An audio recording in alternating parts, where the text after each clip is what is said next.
If you're like me and you buy and sell houses on market where real estate agents are involved, then maybe you are familiar with what's called a pocket listing. If not, I'm gonna explain what it is on this video, how it's beneficial for both seller and buyer, and I even wanna discuss the controversy regarding the fairness and legality of pocket listings. All of that and more coming up.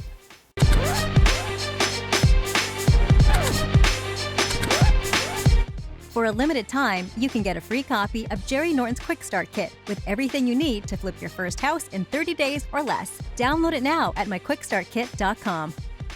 If this is your first time here, my name is Jerry Norton and I've been a full-time real estate investor now for over 17 years. Amongst other things, I specialize in flipping houses all across the country, and I've helped thousands of new investors get into the game of flipping and create six-figure and even seven-figure incomes. If you want to learn how to flip houses so you can live your dream life, be sure to subscribe, click the bell icon to get notified when new videos are released. Recently, I moved to the beautiful island of Puerto Rico, and my ocean view house I just bought was a pocket listing. Now, that is to say the seller hired a real estate agent, but rather than list the property for sale publicly, giving everyone in the market a fair chance at buying the house, instead he secured a buyer, me, privately, and I bought the house. Now, in this case, the agent represented the seller and the buyer as well in the transaction. Now, there is a lot of controversy as to the fairness of pocket listings, and as a matter of fact, the National Association of Realtors, or NAR, actually banned the practice of pocket listings as of May 1, 2020, but as I'll show you, there's a major loophole in the law, and it's still happening, so keep watching. But first, let's discuss why a pocket listing would happen in the first place. Now, I think it's pretty obvious how a pocket listing is beneficial to an agent. He or she brings his or her own buyer who the agent already likes and trusts, and sometimes earns even more commissions if there isn't another agent involved. But what's the benefit to the seller? I mean, doesn't the seller want maximum exposure to his or her property? I have a saying I teach my students: when selling a property, the more eyeballs that see it, the higher the price it will sell for. Want a higher price? Get in front of more people, especially in today's market where there is really low inventory and too many buyers chasing too few houses, and multiple offers and bidding wars are common practice. And the way to get the most exposure when selling a property is to hire a real estate agent who will list the property for sale on the multiple listing service, or MLS.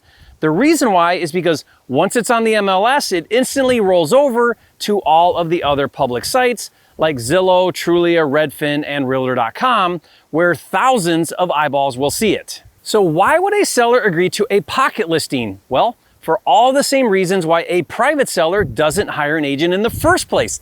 Some sellers don't want to go public. They don't want their house on the internet. Some sellers don't want their friends and neighbors to know. Some sellers don't want a bunch of strangers coming in their house, especially now after the pandemic.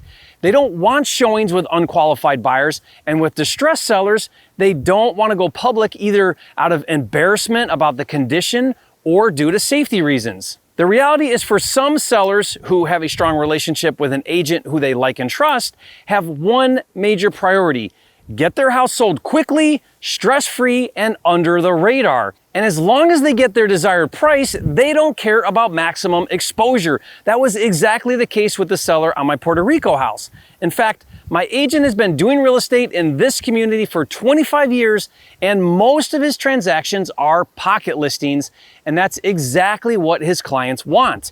And shouldn't it be the seller's choice?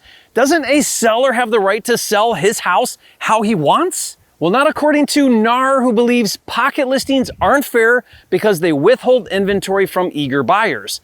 As of May 1, 2020, like I said, NAR banned pocket listings by requiring agents to submit the listing within 24 hours to the MLS. But that hasn't stopped pocket listings at all. According to Inman.com, from November 2019 to March 2021, pocket listings are up 67% from 2.4 to 4% of all transactions, which may not sound like very much, but that number keeps going up month after month.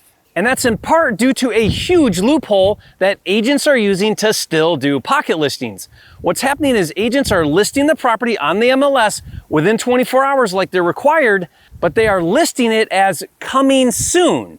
Now, since it's coming soon, there are no showings and often there aren't any pictures, essentially giving time for the agent to do a pocket listing. Now, how do pocket listings impact you and me as investors who are always looking for distressed properties that we can buy at a discount to wholesale or flip for profit? Well, for me, knowing that pocket listings are a thing, my goal is to network with as many A-player agents as I possibly can. I want them to know that I can close fast, that I buy all cash, and that I can make the process simple and stress-free, which is everything the seller is looking for. My goal is to be a pocket listing agent's go-to buyer. For example, after buying my Puerto Rico house, I told my new agent that I'm a flipper and I want to buy more properties, and since I just performed, I'm his new best friend.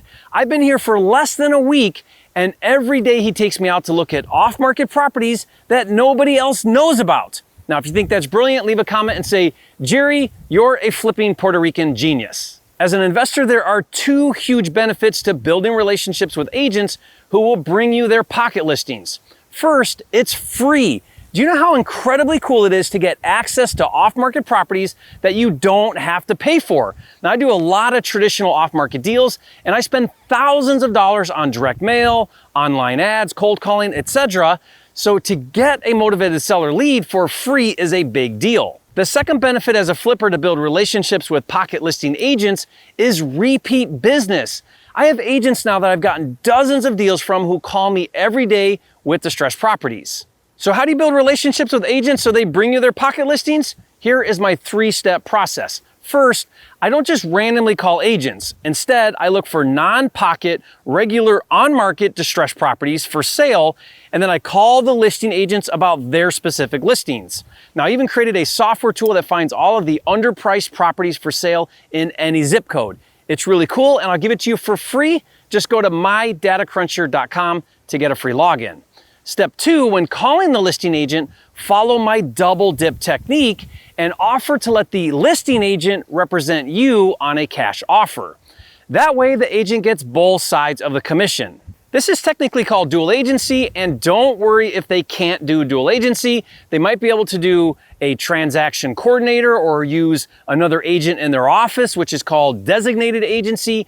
And I created word-for-word scripts on how to position yourself and overcome objections. And I'll give that to you for free as well. Just go to agentofferscripts.com to download that now.